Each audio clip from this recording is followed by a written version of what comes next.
Palabra y vida. Con el padre Manuel Horta, desde Sevilla.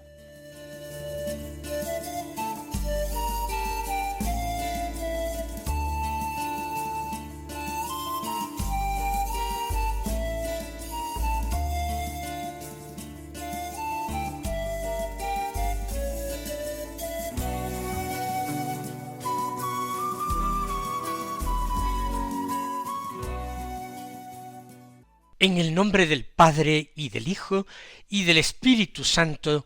Amén. Alabados sean Jesús y María. Muy buenos días, queridos amigos, oyentes de Radio María y seguidores del programa Palabra y Vida. Hoy es el martes de la cuarta semana del tiempo ordinario. Este martes es día 3 de febrero. La Iglesia celebra la memoria del mártir y obispo San Blas. San Blas fue un obispo que vivió entre finales del siglo III y comienzos del siglo IV. Fue obispo de Sebaste, en Armenia, pero en una parte de Armenia que hoy día pertenece a Turquía. No sabemos, por supuesto, ni el año de nacimiento, ni cuándo, ni cómo comenzó a ser obispo. Lo que sí sabemos es que, según la tradición, antes de ser obispo fue médico, y eso quizá explica también el tipo de milagros que se le atribuyen. Padeció la persecución del emperador Licinio. ¿Quién era Licinio? Pues Licinio fue emperador siendo Augusto junto con Constantino.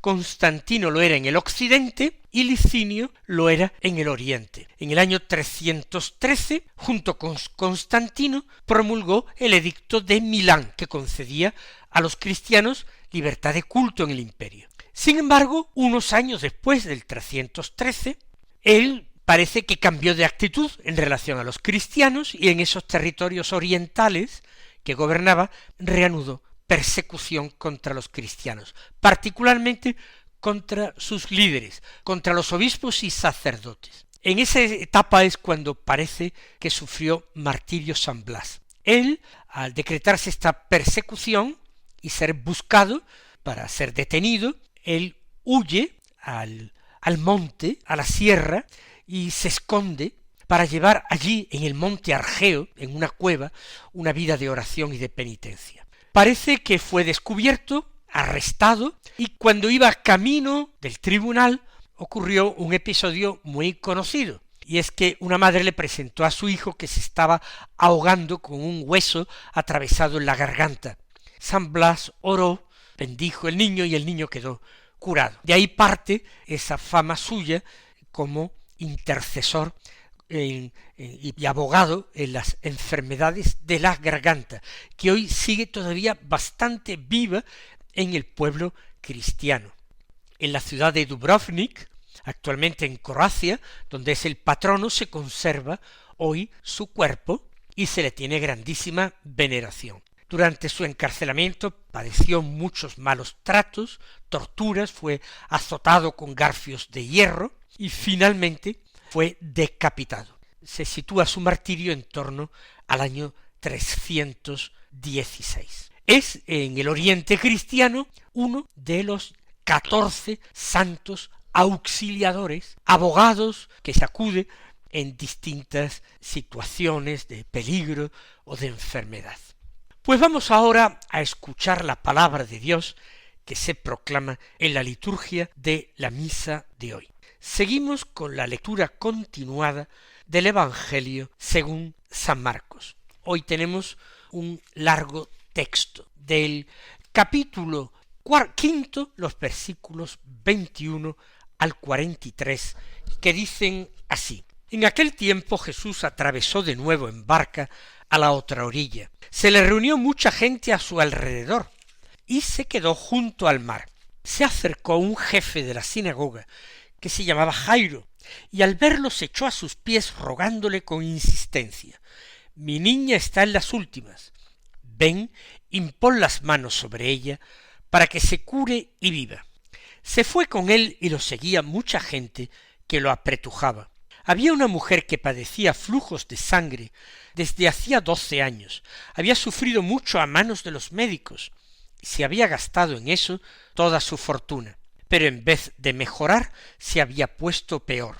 Oyó hablar de Jesús y acercándose por detrás entre la gente, le tocó el manto, pensando, con solo tocarle el manto curaré. Inmediatamente se secó la fuente de sus hemorragias y notó que su cuerpo estaba curado. Jesús, notando que había salido fuerza de él, se volvió enseguida en medio de la gente y preguntaba, ¿quién me ha tocado el manto?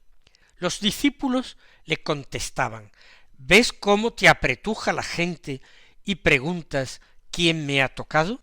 Él seguía mirando alrededor para ver a la que había hecho esto. La mujer se acercó asustada y temblorosa al comprender lo que le había ocurrido. Se le echó a los pies y le confesó toda la verdad.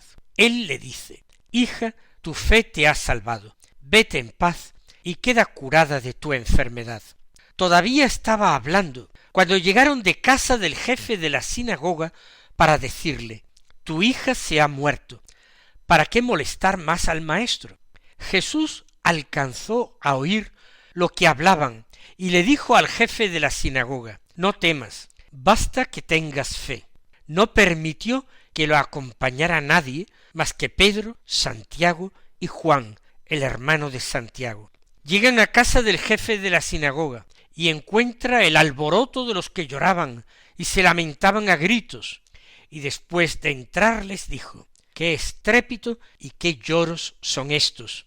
La niña no está muerta, está dormida. Se reían de él, pero él los echó fuera a todos, y con el padre y la madre de la niña y sus acompañantes entró donde estaba la niña, la cogió de la mano y le dijo, Talita cumi, que significa, contigo hablo, niña, levántate. La niña se levantó inmediatamente y echó a andar. Tenía 12 años, y quedaron fuera de sí, llenos de estupor. Les insistió en que nadie se enterase, y les dijo que dieran de comer a la niña. Nos dirigimos al Señor. Señor Jesús, de nuevo atravesaste en barca a la otra orilla.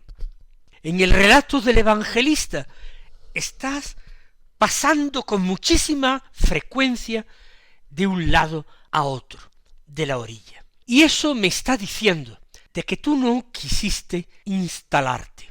En una ocasión, en el primer capítulo de este Evangelio de Marcos, en que los discípulos te buscaron para decirte todos te buscan, tú dijiste vamos a otra parte, a las aldeas de los alrededores, a anunciar también allí el Evangelio, que para eso he salido. No buscas el éxito en una orilla, no buscas instalarte, buscas afanosamente cualquiera que quiera escuchar el mensaje que le diriges de conversión y de cercanía del reino. Por eso cruzas y vuelves a cruzar y te expones abiertamente otra vez a la multitud y te quedas junto al mar disponible al alcance de todos, sin seleccionar a nadie, sin poner distancia con nadie. Y se reúnen muchos alrededor de ti, Señor. Te rodean, te aprietan, se apretujan a tu alrededor. Y en medio de esa multitud aparece alguien con nombre propio, Jairo. Es un personaje de cierta importancia. Era un jefe de la sinagoga. Por tanto, alguien que sería respetado en la comunidad. Alguien a quien se saludaría inclinando la cabeza. Una autoridad moral. Pero a ti no viene como jefe. No viene que tú, con la exigencia de que tú dobles ante él la cabeza. Viene como un padre lleno de dolor y de angustia. ¿Por qué? Porque su hija está gravemente enferma.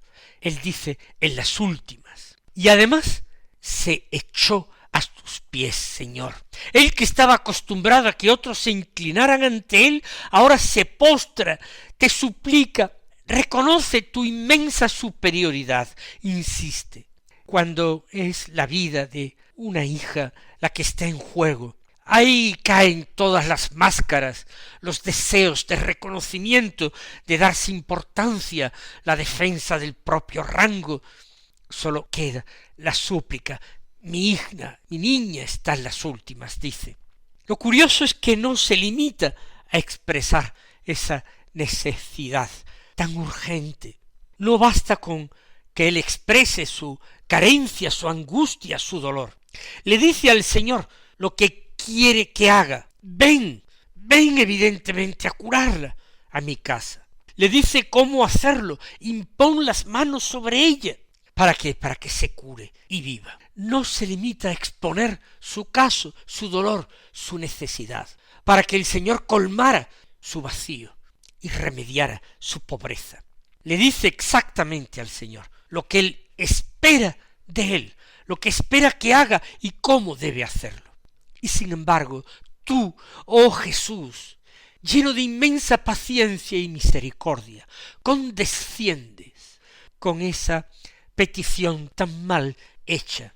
Dice el Evangelio que te fuiste con él y lo seguía mucha gente que le apretujaba, la gente que se ha enterado, sospecha ya que vas a hacer un milagro grande y quiere estar allí en primera fila, contemplarlo con sus ojos para luego poder contar a sus vecinos que han visto maravillas.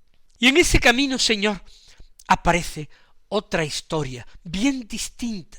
No es nadie que reclame tu atención, ni que te diga lo que tienes que hacer. Es una mujer que guarda silencio, que procura permanecer en el anonimato. Ni siquiera el evangelista San Marcos, Señor, ha conservado su nombre. Ese nombre solo lo guardas tú, Jesús, en tu corazón. Esta mujer lleva 12 años sangrando, perdiendo continuamente su vida. 12 años buscando solución, pero no encontrando más que decepciones. Como dice el Evangelio, había sufrido mucho a manos de los médicos, no solamente por culpa de la enfermedad, sino por culpa de quienes en ellos buscaba ella la solución, el remedio. Había gastado su fortuna vanamente con médicos que no podían haberle devuelto la salud. Se había puesto peor con el tiempo. Y ella tiene una confianza grande. No conoce a Jesús, pero ha oído hablar de él. Señor, tú te sentiste conmovido. Solamente había oído hablar de ti y creyó profundamente. Con solo tocarle el manto curaré. ¿Para qué molestarle? ¿Para qué buscar protagonismo? Tocarle a escondidas, porque quizás pensaba, Señor, que tú te sentirías ofendido de que te tocara una mujer, tú un hombre santo, tú un rabí, dejarte tocar por una mujer impura, una mujer que sangraba. Pero así se acercó a ti, Señor, aquel día, por detrás y entre la gente, y solo tocó el manto por detrás. Inmediatamente nos dice el evangelista que se secó la fuente de sus hemorragias y se dio cuenta en su propio cuerpo que estaba curada. Ella se dio cuenta de su curación inmediata, pero tú, Señor, también te diste cuenta de que alguien se había curado al tocarte. Lo expresa perfectamente San Marcos, poniendo en tus labios esa pregunta sorprendente: ¿quién me ha tocado el manto? Señor, qué humor. Estás viendo que tantos y tantos están tocando y rozando tu manto. Así lo dijeron tus discípulos, te apretuja la gente y preguntas eso.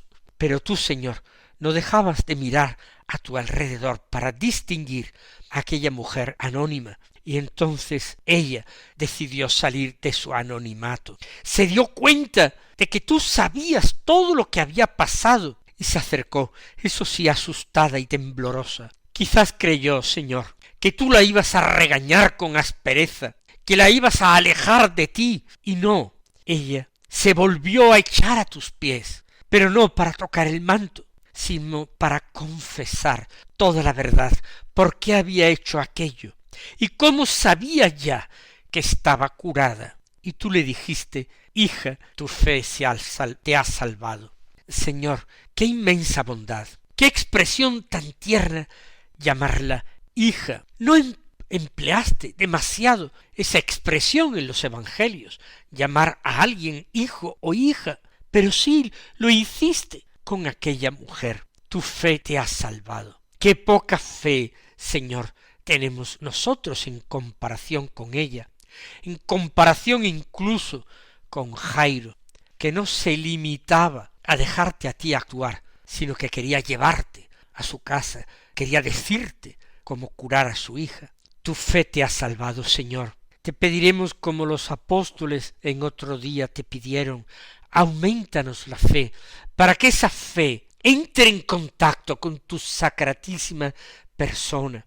Esa fe acepte tu redención, esa fe acepte recibir tu sangre preciosa para ser salvos por ella, para ser purificados, bañados, perdonados por tu sangre derramada por nosotros. Nosotros que comulgamos con frecuencia, dudamos todavía de que tú te vas a ocupar de nosotros, de que tú vas a escuchar nuestras necesidades, aunque sean mudas, aunque ni siquiera seamos nosotros conscientes de ellas. Señor, te toca, la vida vuelve a su cuerpo, la herida se cierra, tú te detienes, no sigues adelante, no te conformas con haberla curado, haces otra cosa. Decir que no sólo ha quedado curada, eso ya lo sabía ella. Tú le dices que ha sido salvada, que es mucho más que curada. La curación hace más referencia al cuerpo, la salvación a la persona entera. Mientras tanto, Señor, parece que esa urgencia de Jairo se pierde porque le llega una noticia funesta de su casa, una noticia que él no querría escuchar. Le dicen, tu hija ha muerto. ¿Para qué molestar más al maestro? Unas palabras que cierran la puerta de la esperanza, unas palabras que parecen querer poner un límite a tu acción. Ya el maestro entonces no puede hacer nada.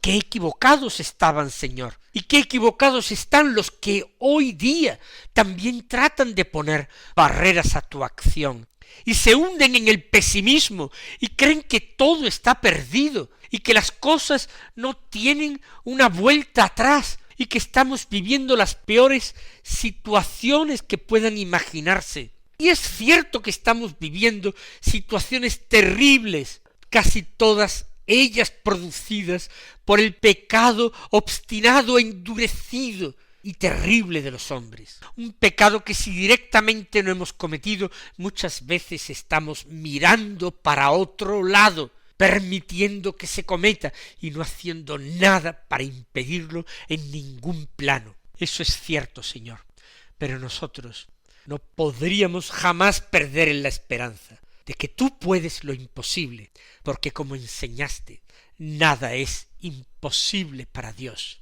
y tú eres nuestro Señor y nuestro Dios. Por eso, como hoy también nos dices a nosotros, le dijiste a Jairo, no temas, basta que tengas fe.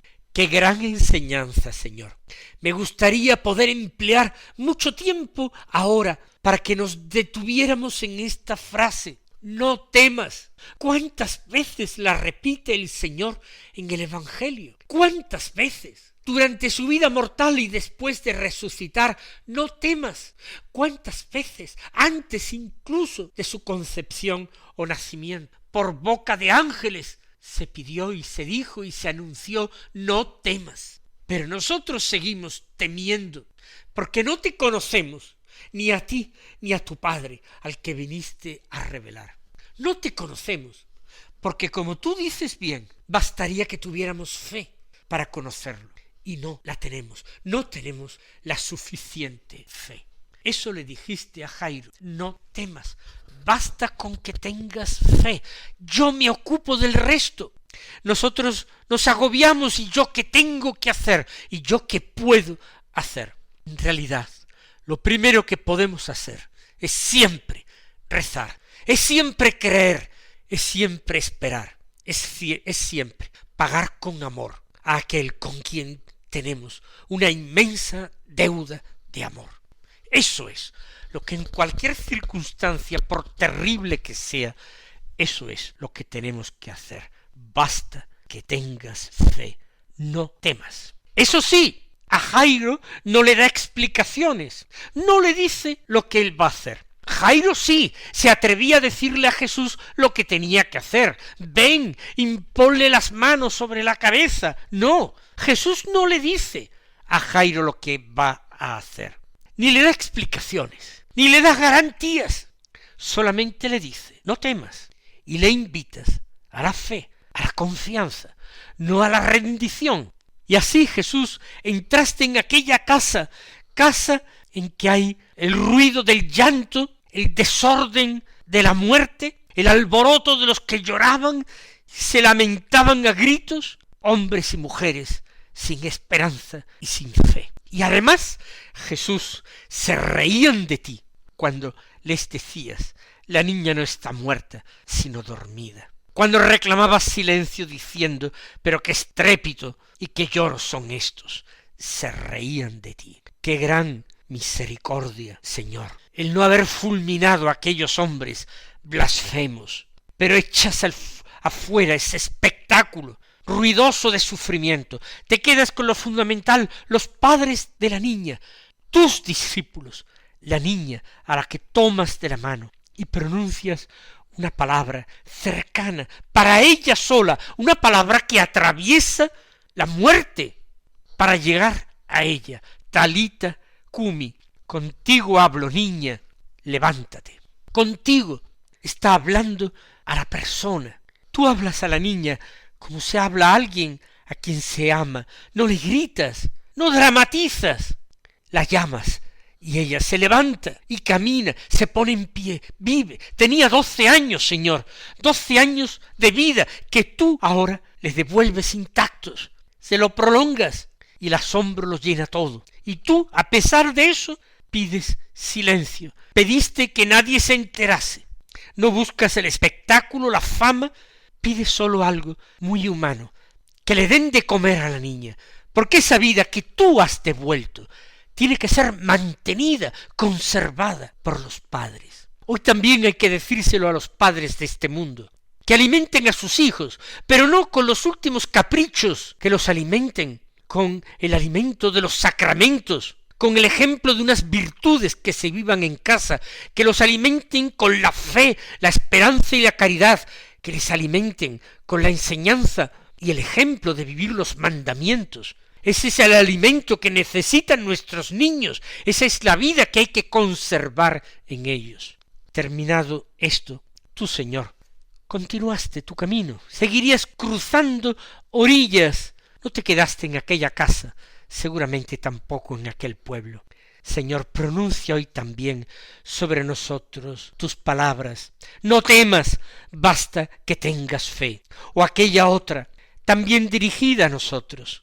Levántate, a ti te lo digo, vive, camina. Mis queridos hermanos, el Señor os colme de sus bendiciones y hasta mañana si Dios quiere.